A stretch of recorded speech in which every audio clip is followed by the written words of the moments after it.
right, so today we're going to be talking about the total response of general RLC circuits.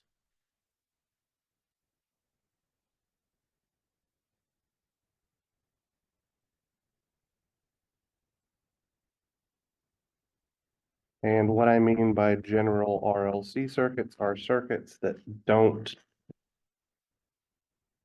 fall into the criterion to be a parallel RLC circuit or a series RLC circuit. Now, to kick things off, actually, we are going to very briefly review some stuff regarding series RLC circuits and parallel RLC circuits. So let's say, for example, that I have the following simple parallel RLC circuit.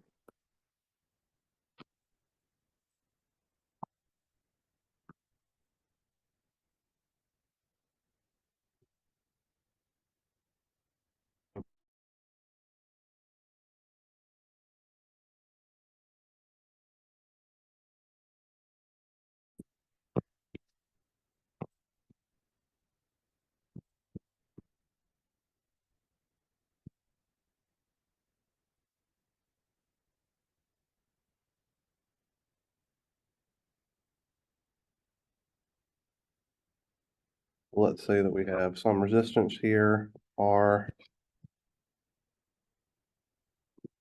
some inductance here, L,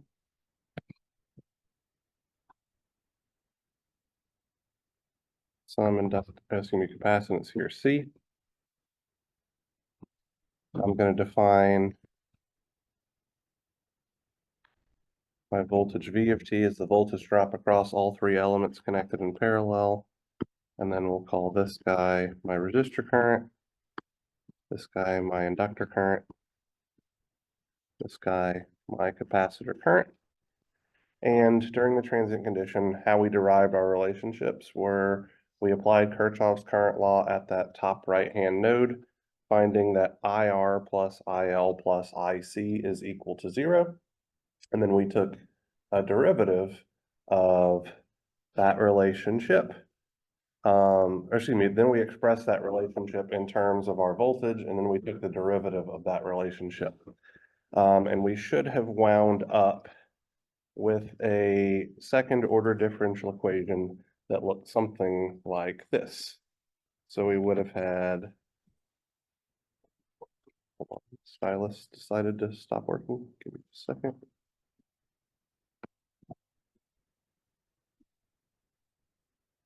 Second derivative of the voltage with respect to time plus 1 over RC times the first derivative of the voltage with respect to time plus 1 over LC times what I like to call the 0th derivative of the voltage with respect to time is equal to 0. And we found that alpha is equal to 1 over twice RC, and omega naught was equal to the square root of 1 over LC. Now, I want to bring something to you guys' attention here. If we look at this coefficient right here, 1 over RC, and we look at alpha, we can see that the coefficient in front of the first derivative and what we have for alpha are related. So if we call this guy right here B, we could just as simply say that alpha is simply B divided by 2. Right? Similarly, if we look at the coefficient in front of our 0th derivative term, we call it C, we can see that this is related to our resonant frequency, omega naught. So we can simply say that omega naught in this case is nothing more than the square root of that coefficient on the 0th derivative term. Everybody okay with this? Nothing too wild or crazy, right? So if we look at a series RLC circuit,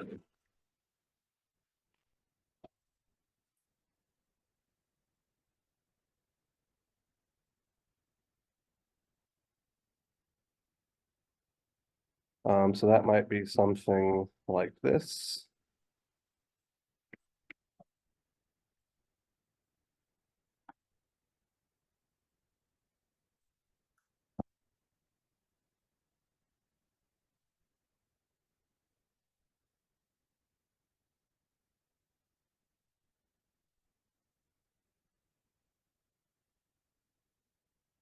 Where this is the direction that we have assumed for our current I of t.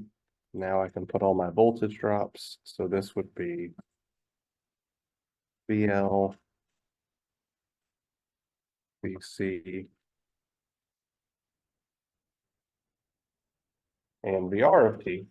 During the transient condition, we could apply Kirchhoff's voltage law around that right-hand loop, make all of those voltages or express all of those voltages in terms of that common current I of t, and then take the derivative of that relationship, and we wind up getting a second order differential equation of the form the second derivative of our current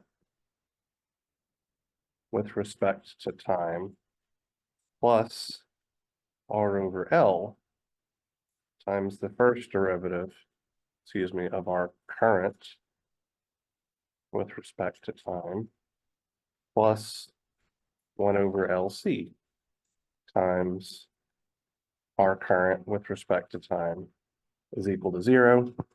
And for a series RLC circuit, we saw that alpha was equal to R over 2L and omega naught was equal to 1 over square root of LC.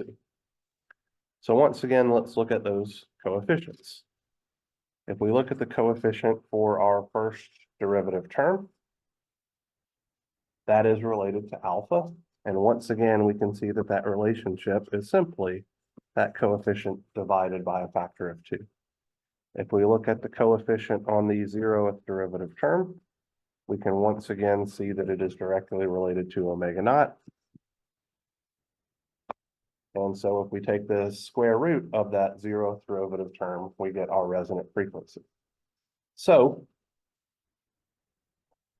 if we have a parallel RLC circuit and we can calculate alpha based on just the coefficient on the first derivative term and omega naught on just the coefficient of the 0th derivative term, regardless if it's a series RLC circuit or a parallel RLC circuit, it stands to reason that this should work for any RLC circuit. So when we're looking at a general RLC circuit, which we're going to do here in a moment, our ultimate goal is actually to just find out what the second order differential equation that governs that system is. And then from that, we can calculate alpha and omega naught. And then every point beyond that is literally the exact same stuff we've been doing, right? If alpha is greater than omega naught, we have an overdamped system. If alpha is less than omega naught, we have an underdamped system. If alpha is equal to omega naught, we have a critically damped system. So now let's look at a circuit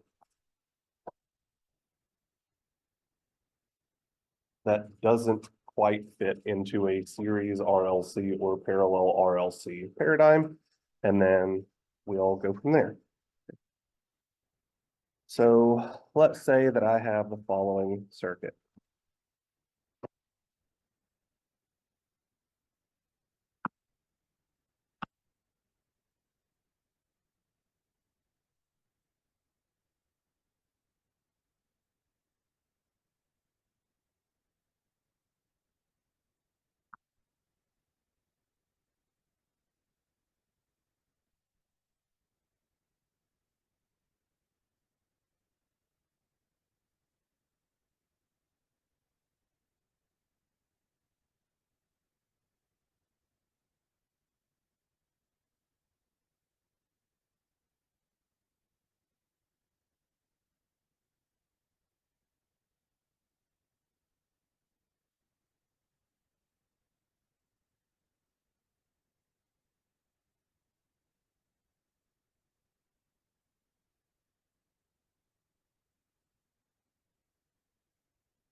this is my circuit that we're going to deal with. We might wind up throwing numbers in here just for the sake of argument in a little bit, but for now, we're going to work everything symbolically. So the first thing that I want you guys to look at here is whether or not this circuit is going to be a parallel RLC circuit, a series RLC circuit, or neither of those. I believe that during the transient condition, this is going to look like neither a parallel RLC circuit or a series RLC circuit. Can anybody tell me why?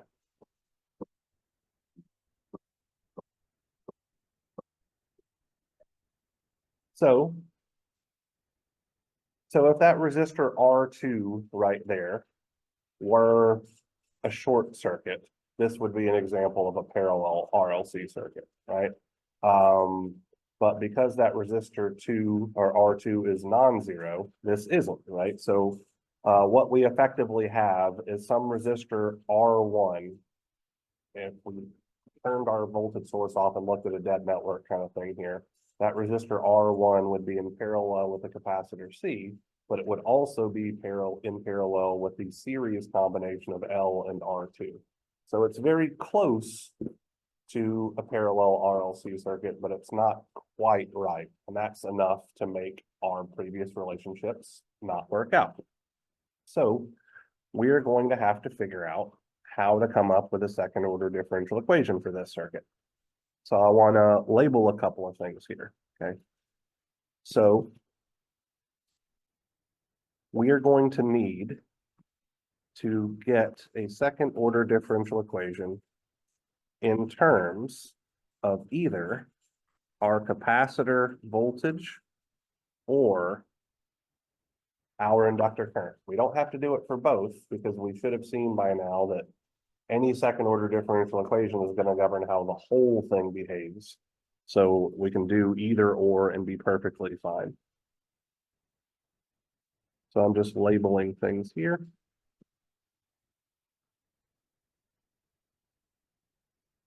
So let me put a note here. So our goal is to have something that looks like this. The second derivative of VC with respect to time plus some coefficient B, which we're going to have to sort out what that is, times the first derivative of our capacitor voltage with respect to time, plus some coefficient C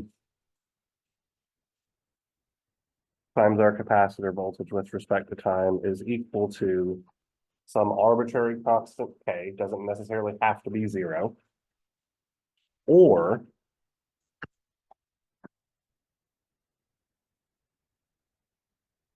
the exact same thing, but with the inductor current replacing the capacitor voltage.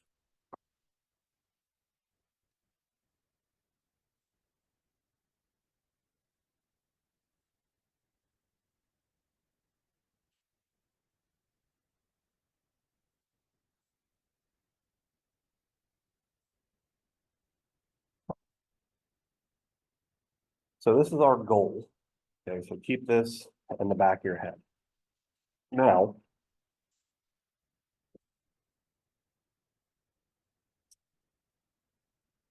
the hard part is getting from having a circuit to one of those differential equation expressions, okay? There are a large number of different ways that we could approach this, including, if we were so inclined, nodal and mesh and all of that kind of good stuff. I, generally speaking, don't use nodal and mesh when I'm doing these, simply because I'm going to wind up having to do a bunch of weird substitutions and all of that kind of stuff that I don't particularly care for. And figuring out these second order differential equations requires enough substitutions that I don't want to have to do just even extra work trying to keep track of all of the different things. I tend to work directly with the quantities that I'm interested in. So for this particular problem, which is fairly straightforward, what I'm going to do is I'm going to write a Kirchhoff's current law equation at this particular node.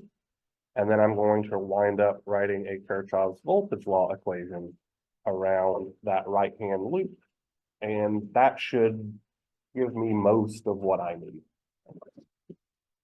So let's start with, I'm going to call this node X for lack of a better term, KCL at X.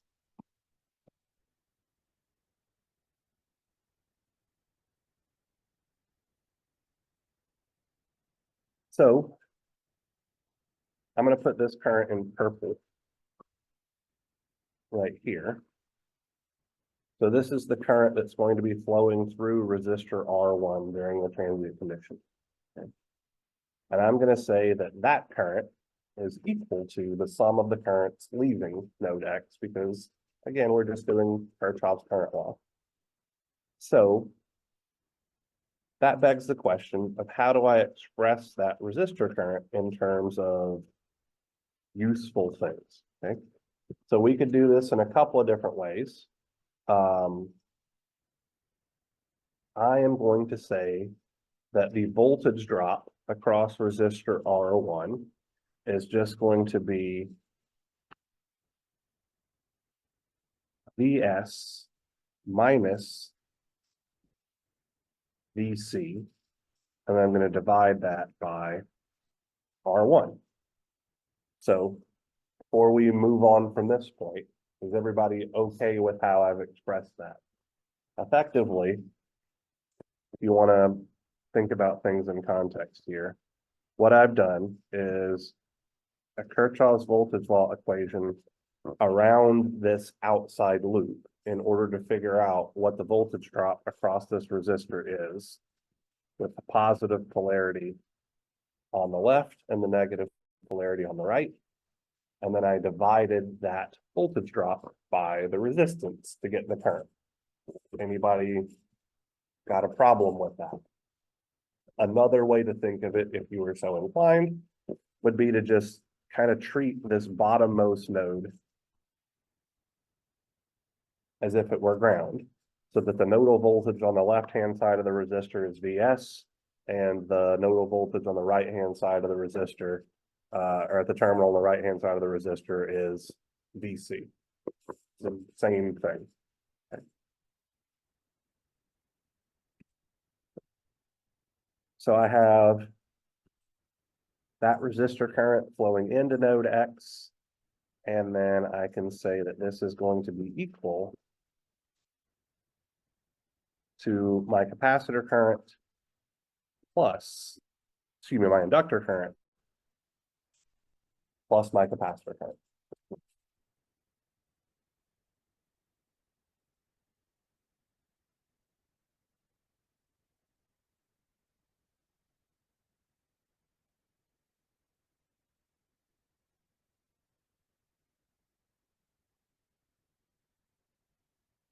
So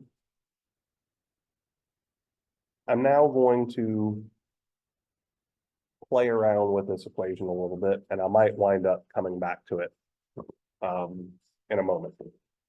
So one thing that I can do is I can put my constant terms and put them on one side. So that's just going to look like Vs over R1 is equal to IL of t. Then I'm going to have plus IC of t. But if we look at our differential equations up here, we're not looking to have an IC anywhere. I know that IC is related to the capacitor voltage by the simple relationship IC is equal to C times dV by dt. So anywhere I see IC, I'm just going to replace it with C dVc by dt. And lastly, I'm going to move that Vc over like so. So now I have one equation, and it's in terms of only my inductor current and only my capacitor voltage. They're coupled together, if you will. And I'll have to sort that out in a moment, but at least it's in terms of the variables that I'm looking for only and constant terms only. So are we okay with this level of manipulation here? Nothing too wild or crazy, right? Now, just in case I need to play around with this some more in a minute, and I won't know that until I write my next equation, I'm going to give myself a little bit of room. Now I'm down here, I'm going to do KVL around my right-hand path. Okay. So effectively, what I'm going to do is I'm going to say that the voltage drop across my capacitor is equal to the voltage drop across my inductor plus the voltage drop across resistor R2. Does anybody have a problem with that? Okay. So that's going to look like VC is equal to VL plus R2 times IL. And I can play around with this a little more as well, right?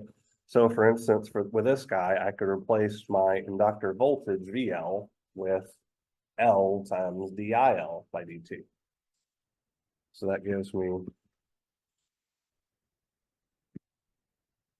VC of t is equal to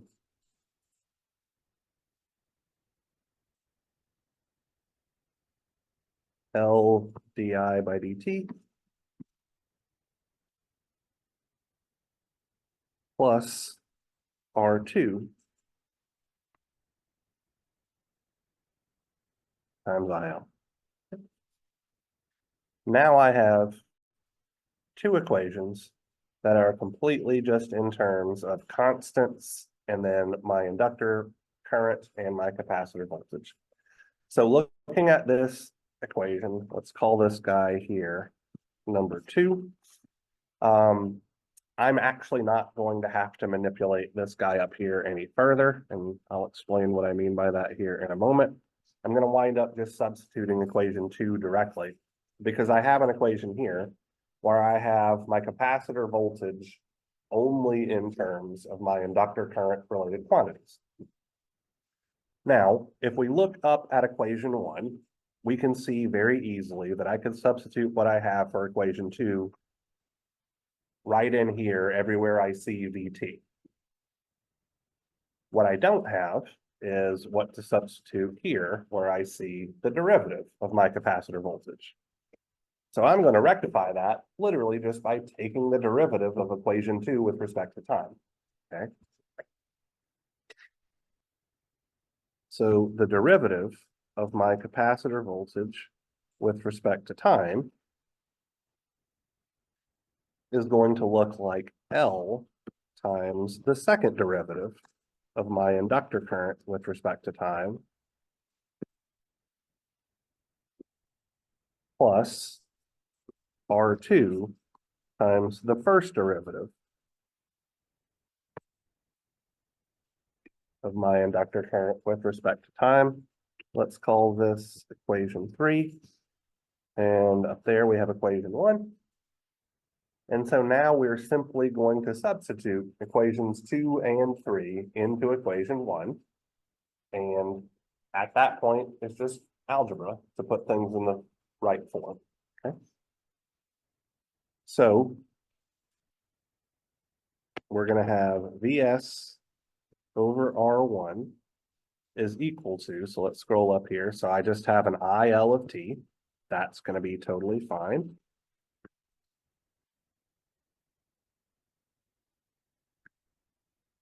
The next thing I'm going to have is C times the derivative of my capacitor voltage. And so I'm just going to substitute in this relationship for dVC by dt. So that's going to look like L times the second derivative of IL with respect to time plus R2 times the first derivative of IL with respect to time. Scroll back up here. Now I have 1 over R times VC. And I have 1 over R, but it should be 1 over R1. So let me fix that really quickly.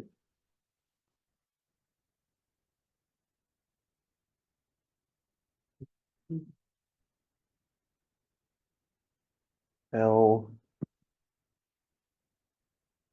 di by dt plus R2 times IL, like so. And now I'm just going to rearrange things.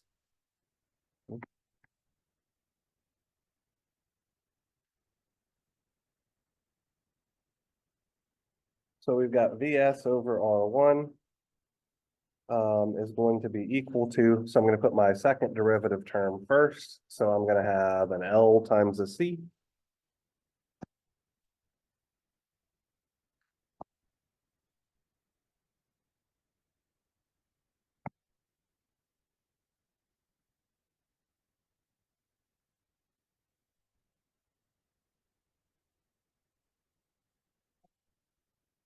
The large C, the capacitor value C. Yeah, so we haven't yet figured out the second order differential equation, so we don't know what lowercase c is. We're going to use the second order differential equation to find that. Sorry. So I probably should have came up with a different symbol, but because uppercase C and lowercase c are hard to tell the difference between when you don't see them next to each other. So I apologize for that. All right.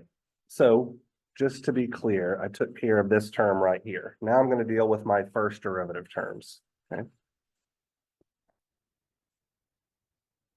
So I have an R2 times C from this guy right here. And then I should also have an L over R1 from this guy over here.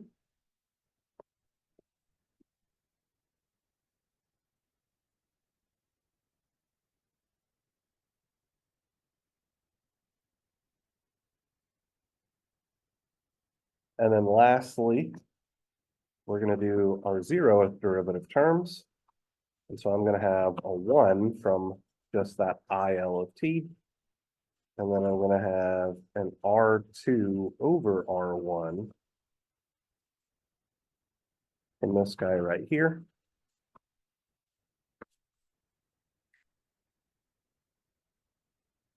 And now I'm going to divide both sides through by LC.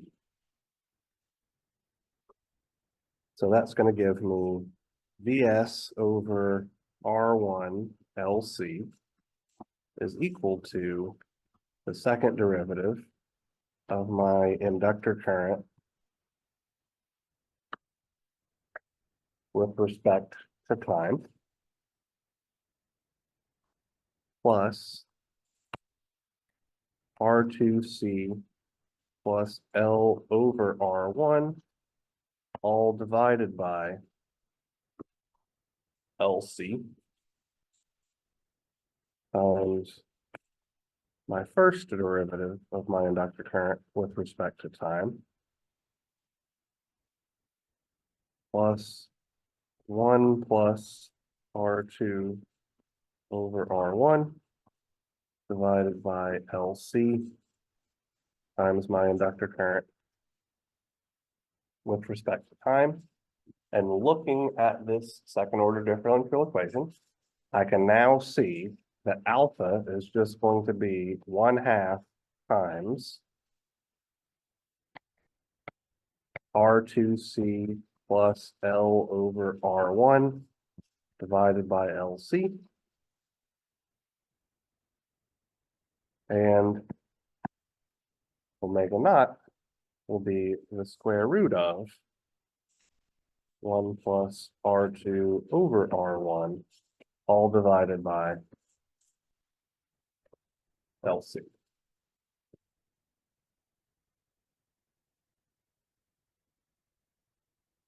So let's take the time to throw some numbers at this and then effectively wind up simulating everything and make sure that we were correct, okay? So let's scroll up here just with my original circuit and let's define some things. So let's say that Vs is 12 volts. R1, let's call that 10 ohms. R2 will be 15 ohms. L, let's make it a Henry, and C, let's make it half of a farad.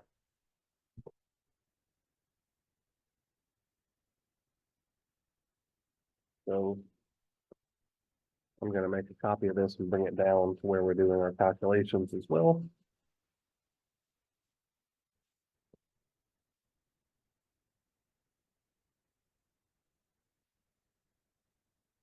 But I'll just roll back and forth because I have the memory of a goldfish. All right. So alpha, let's see, R2 is 15 times 0.5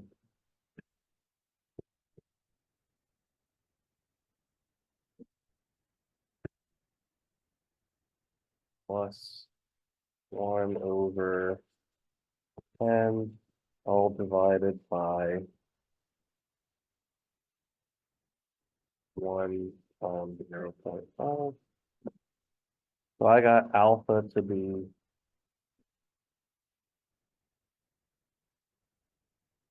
7.6 neppers per second. And if you guys get something else, type it into your calculator, please let me know, because there's always a possibility I just punched something in wrong. Then we're going to have the square root of 1 plus 15 over 10 over 1 times 0.5. And I get 2.236 and some change radians per second. So putting these together, our circuit is overdamped. And I'm going to go ahead and calculate S1 and S2 while we're at it.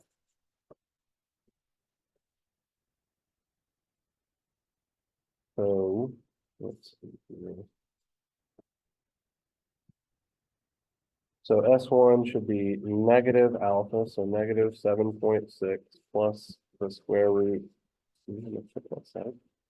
plus the square root of 7.6 squared minus omega naught squared comes out to be negative 0.336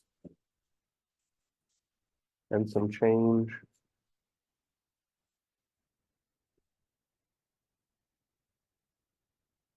Per second, and I'm storing this in my calculator as A. S2, negative 7.6 minus the square root of 7.6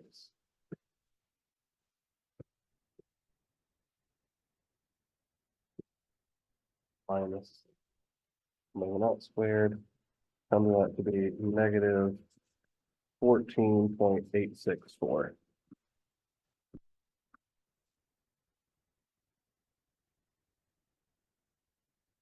And I'm going to store this in my calculator as B.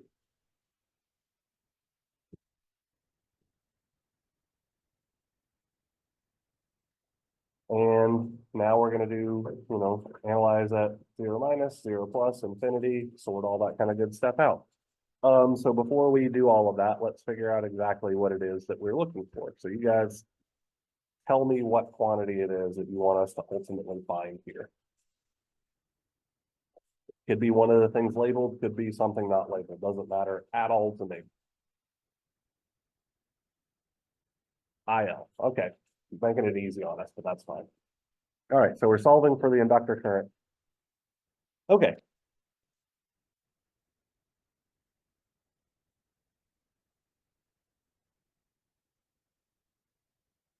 So at t is equal to 0 minus, our circuit should look something like this.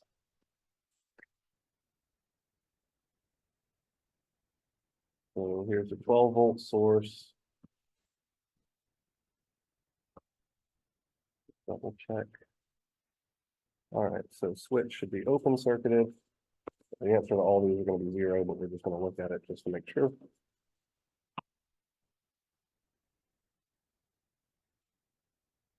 This is our resistor R1, so it's 10 ohms. Here's our inductor in series with the resistor R2, which is 15 ohms. Here's IL at 0 minus. Over here is our capacitor. Here's VC at 0 minus.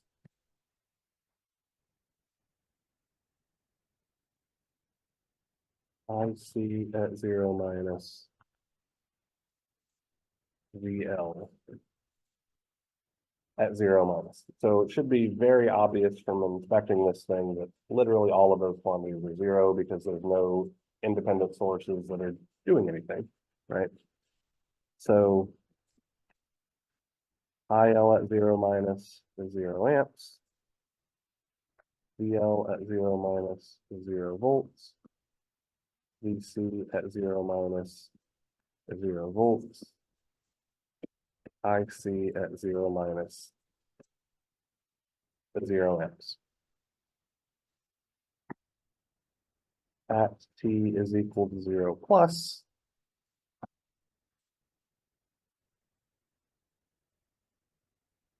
our circuit is going to look like this. So now our 12-volt source is connected to our 10 ohm resistor. Because our inductor current was 0 amps, our inductor is going to look like an open circuit.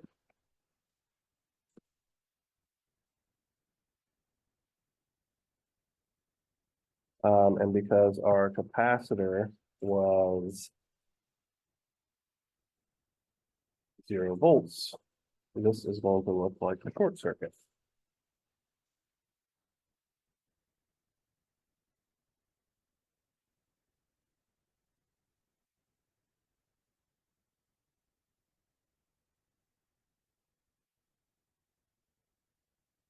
So we can say from the jump that IL at 0 minus has to continue being 0, or excuse me, 0 plus has to continue being 0 amps. And DC at 0 plus has to continue being 0 volts.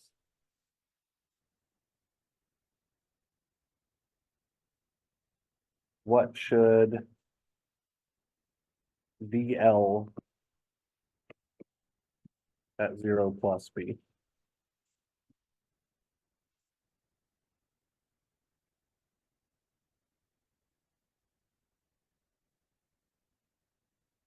Zero,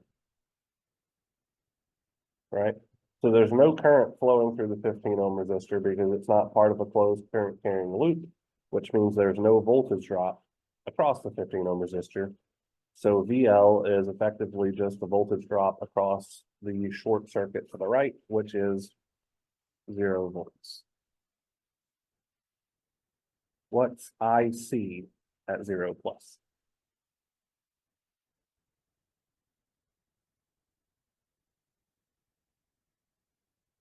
Yeah, so 12 volts over 10 ohms is 1.2 amps all day. Anybody have any questions, comments, or concerns about our circuit analysis here at t is equal to 0 plus? Pretty straightforward to me. All right, so now let's move along to t is equal to infinity. So at t is equal to infinity, excuse me.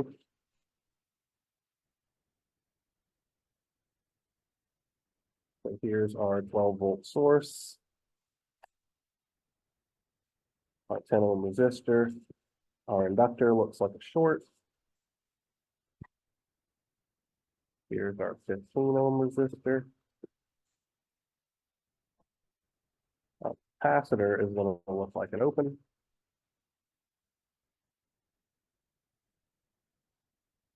So here's VC at infinity, IC at infinity, VL at infinity, and IL at infinity. All right, so let's start with IL. That seems fairly easy. What's that going to be? So 12 over 15. Sorry, that's right, 12 over 25. Sorry about my inability to do even the most basic addition, but you're 100% correct, 12 over 25.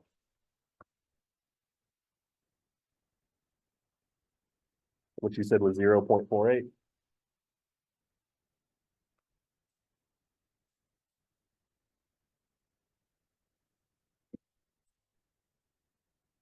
VL at infinity is simply 0 volts by inspection.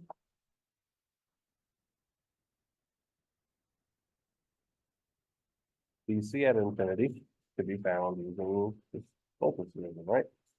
That's going to look like 12 volts times 15 over 25. So 12 times 0.6.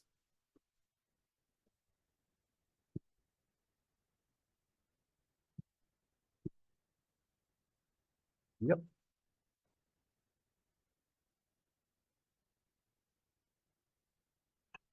Excuse me. And IC at infinity is just 0 amps. Okay. So we can say that IL of t is A1 e to the S1 t plus A2 e to the S2 t plus IL at infinity. IL at 0 plus is then A1 plus A2 plus IL at infinity. And from this, we would have A1 plus A2 is equal to negative 0.48 amps. Since IL at 0 plus was 0, I'm just moving that positive 0.48 over to the other side of the equal sign. We all okay with that? Now, VL is L VI by dt. And so that's going to look like L times S1 A1 e to the S1 t plus S2 A2 e to the S2 t. VL at 0 plus is then L S1 A1 plus L S2 A2. Let's see, VL at 0 plus was 0, so that's going to make our life easier. So we're just going to have S1 A1 plus S2 A2 is equal to 0.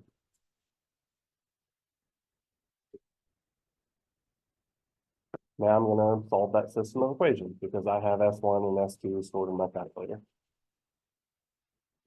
So we have a 2x2 system. So 1, negative 0.48.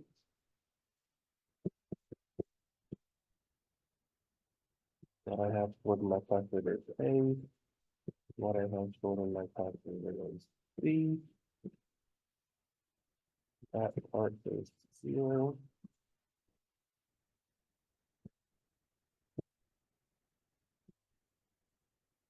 Solving.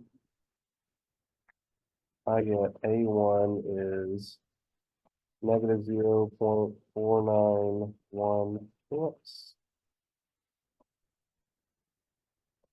A2 is 0.0111 and some change amps. And thus, IL of T is negative 0.491 e to the minus 0.336 e plus 0.011 e to the negative 14.864 e plus 0.48.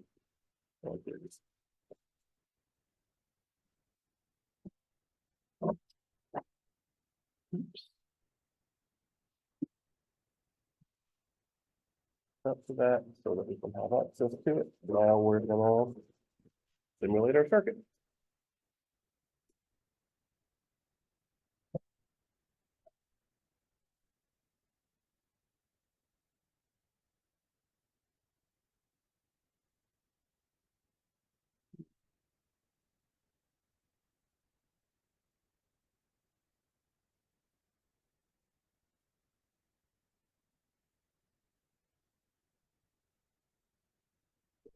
Source there. Let me move this thing down here, slightly out of the way.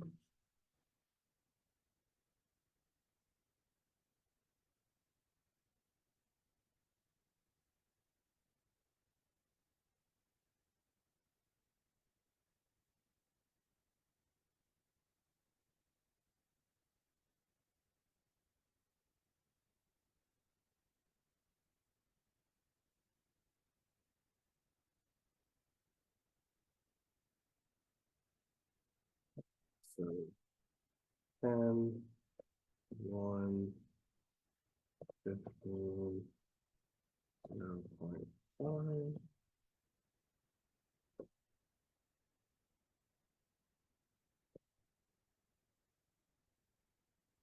Ground down here.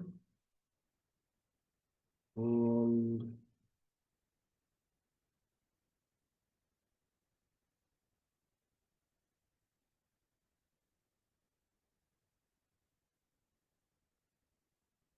see up here. Put my initial conditions in.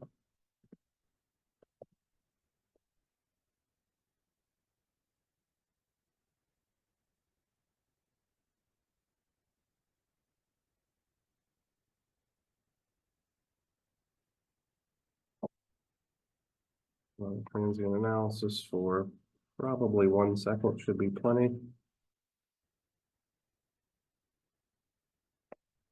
And we're looking at our inductor current. I don't think that that was plenty enough time. So let's change that to 10 seconds.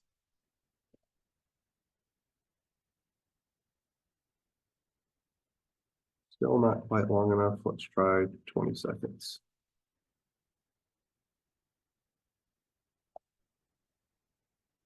I'm just looking here for it to settle to some value, which it looks to be good around here. Okay. All right, and now we're going to type in our mathematical expression, which in my memory is garbage. Negative 0.491 times exp of negative 0.336 times time plus 0.011 times exp negative 14.864 times time plus 0.48. And looks like our work was perfect.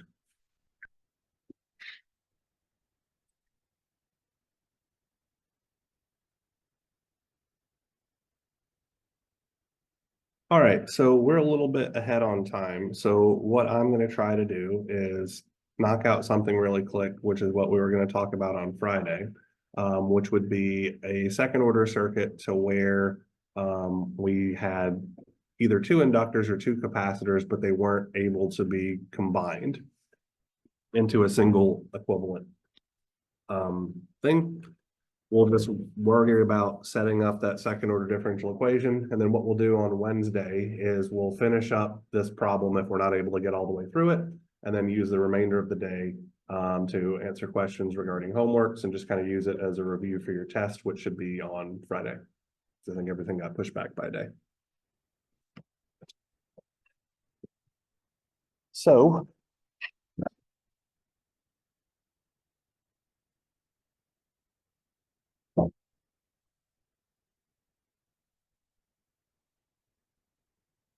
this would be effectively total response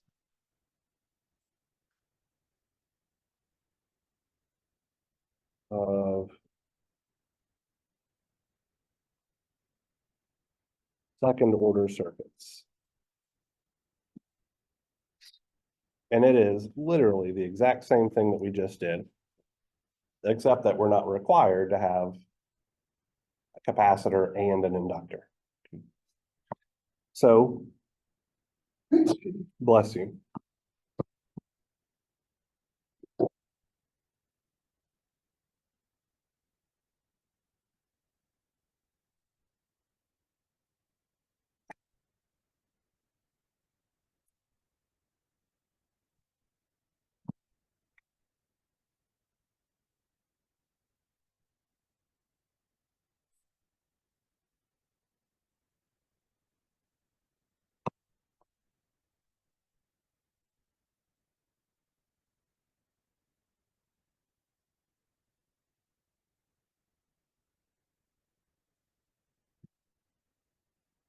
Let's say, just for the sake of argument,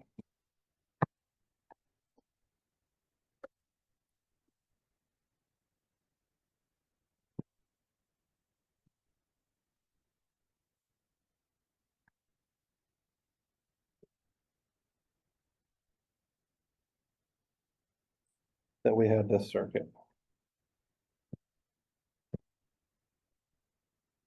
Let's call this guy right here CX, and this guy right here CY. None of my resistors are in series or in parallel, so none of them can be combined. None of my capacitors are in series or in parallel, so none of them could be combined. Now, I want to be clear here that I'm talking about specifically during the transient condition. Because if we were talking about, like if our switch went the other direction, this would be an RC circuit. Because R2 and R3 would be in series and CX and CY would appear as if they were in series. Right, so we have to pay attention to what the switch is doing to know what approach that we need to have going on here, okay? Bless you. So let's define some things. So this will be the voltage VCX, and this will be our current ICX. And then over here,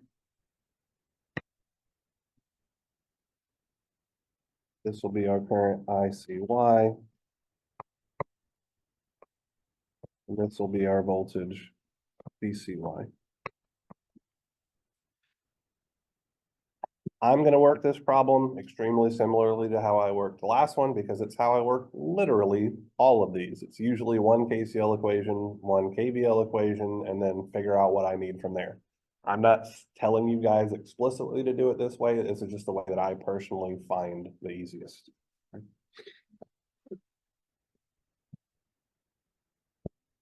So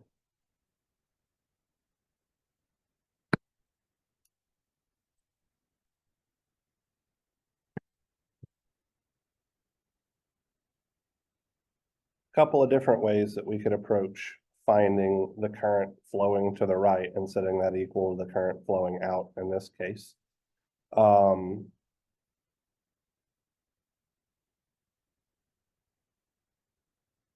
What are you guys' thoughts?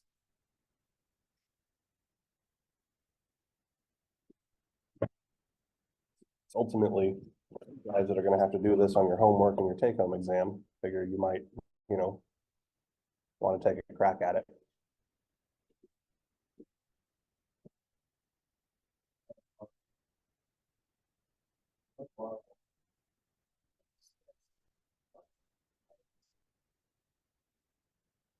That's definitely true. So we could go that route. So we could write a slightly different KCL equation. So you're saying that IS will be equal to ICX plus ICY plus the current flowing down through resistor R1. I agree with that wholeheartedly. Now I want you to express the current flowing down through the resistor R1. The way I see it, we've got two options, equally as gross.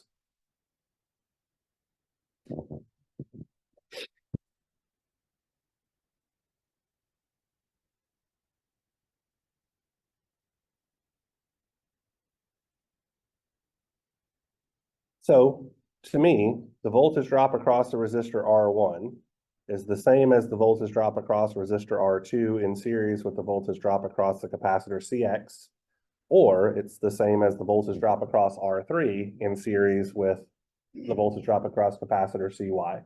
So we can use literally either of those relationships, right? So let's say that it is,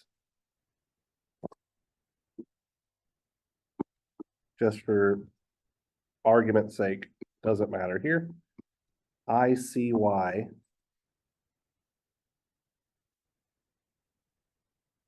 plus VCY divided by R1. And we could have just as easily put in there R2 ICX plus VCX if we'd wanted to. Doesn't particularly matter either way. And let's go ahead and mess around with this thing a bit. So I've got my constant term over here by itself already. ICX could be expressed as C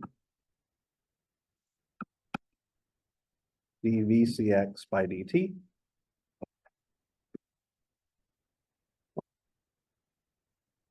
ICY.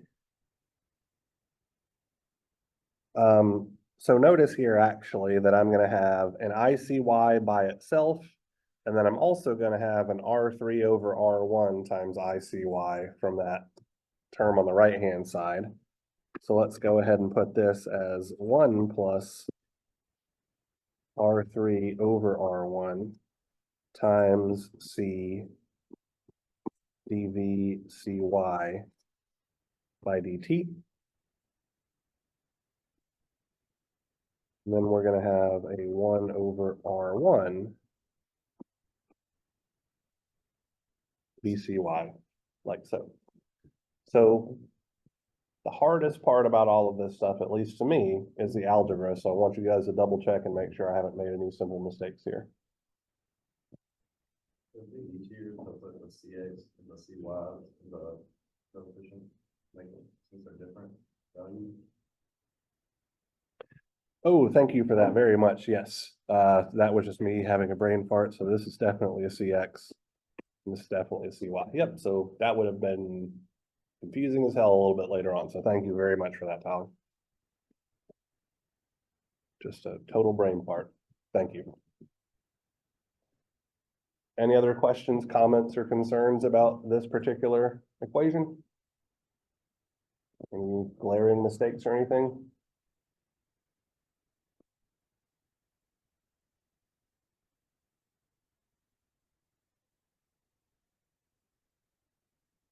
What it's worth, it looks good to me, but I'm running on just as little sleep as you guys are, so. All right, so that's one relationship. We might have to mess around with it. So we'll just kind of leave it as is and give ourselves some space as is needed. The next thing I'm gonna do is KVL around that right-hand loop again, just to kind of relate things, right? So that's gonna look like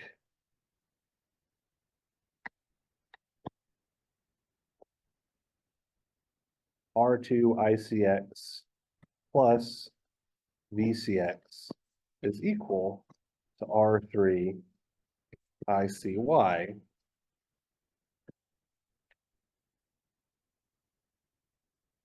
plus VCY.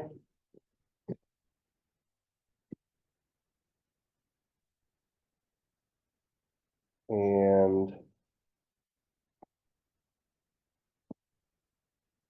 now I'm going to express all those currents in terms of voltages. So that's going to look like R2, that is not a 2, CX, dVCX by dt plus VCX is equal to R3 CY dVCY by dt plus VCY. I'm going to go ahead and call that one equation 2 because there's really no way I can manipulate this further to isolate, like just have VCX in terms of only VCY things or VCY in terms of only VCX things. So it looks like I'm going to have to manipulate this guy up here. Okay.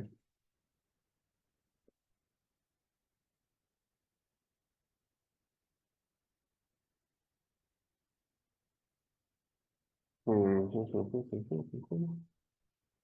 one looks like it's going to be pretty darn difficult, but we'll sort some things out. So I could say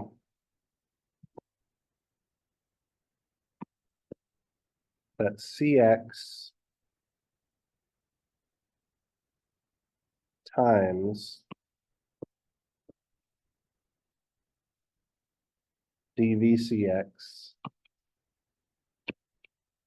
by dt is going to equal to IS times 1 plus R3 over R1. Oh, sorry, that shouldn't be times at all.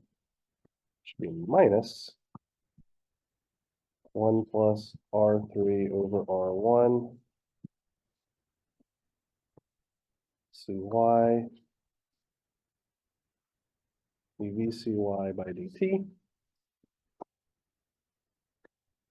minus 1 over R1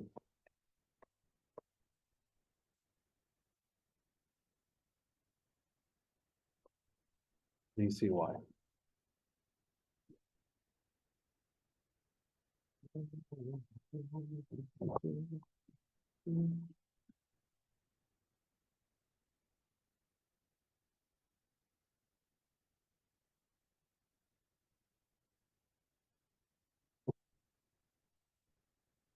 So normally, this would be where I wind up taking the derivative of something to help me out. But that's not going to work here particularly well.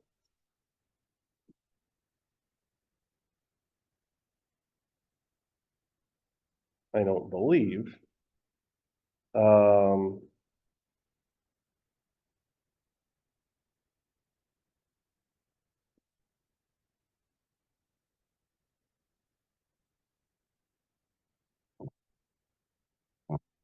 So let me think about things really quickly here.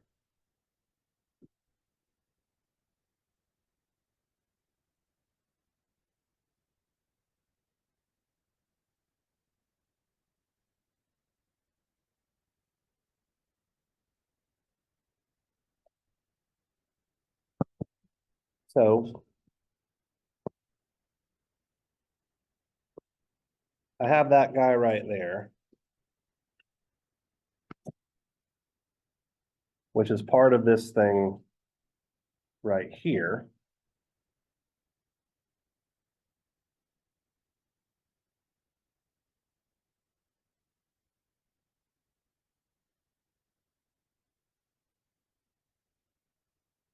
I'm concerned-ish about getting into kind of a circular logic thing, but I can't think of anything else to do right now, so let's just go ahead and substitute that in. So we're gonna have R2 times IS minus 1 plus R3 over R1 CY dVCY by dt minus 1 over R1 dCY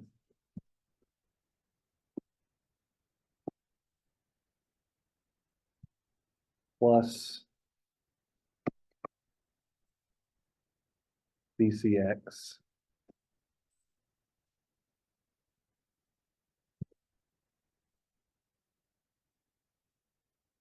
is equal to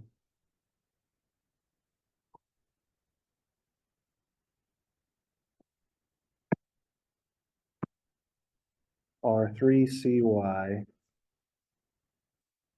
dVCY by dt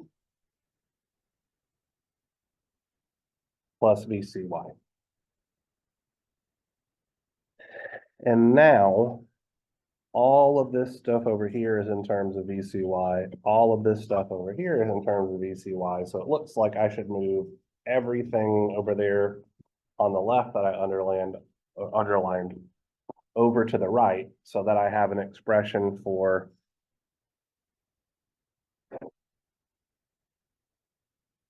VCX, which I could substitute in somewhere. We'll sort that out in a minute.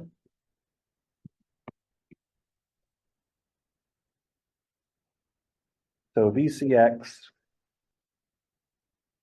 is going to be, so let's see.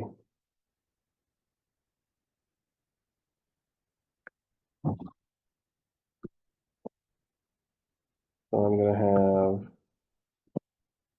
put this out front. CY times 1 plus R3 over R1, so that's from this term right here, plus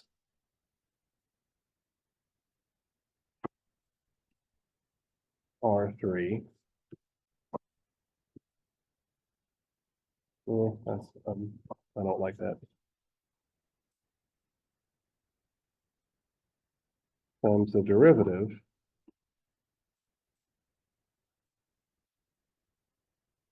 of VCY with respect to time.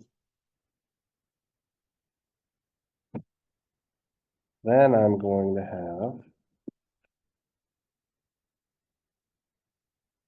a 1 plus 1 over R1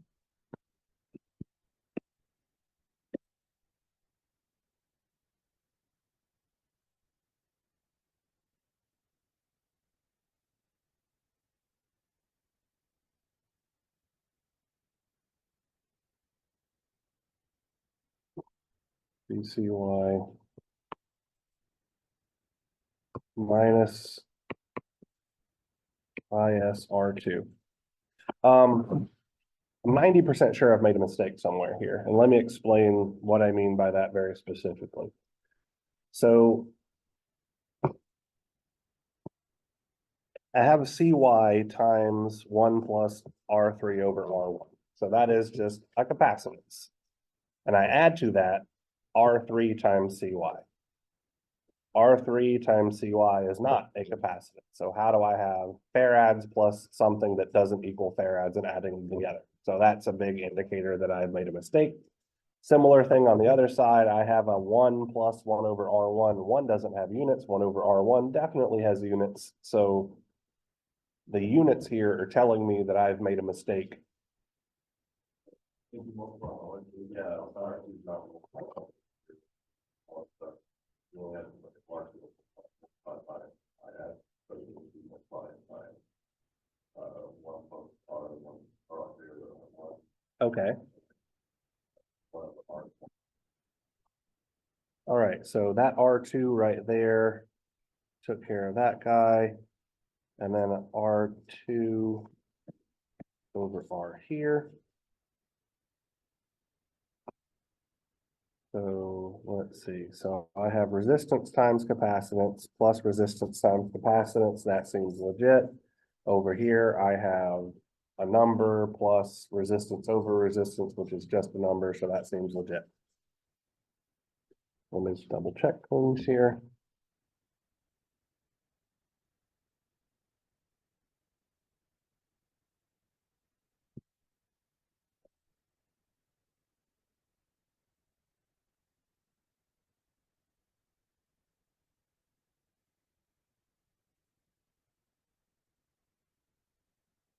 Okay.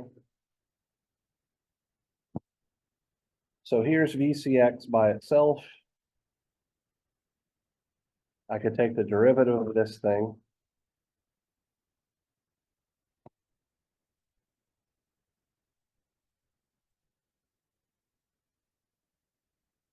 And so that's just gonna look like R2 CY, excuse me, 1 plus R3 over R1 plus R3 CY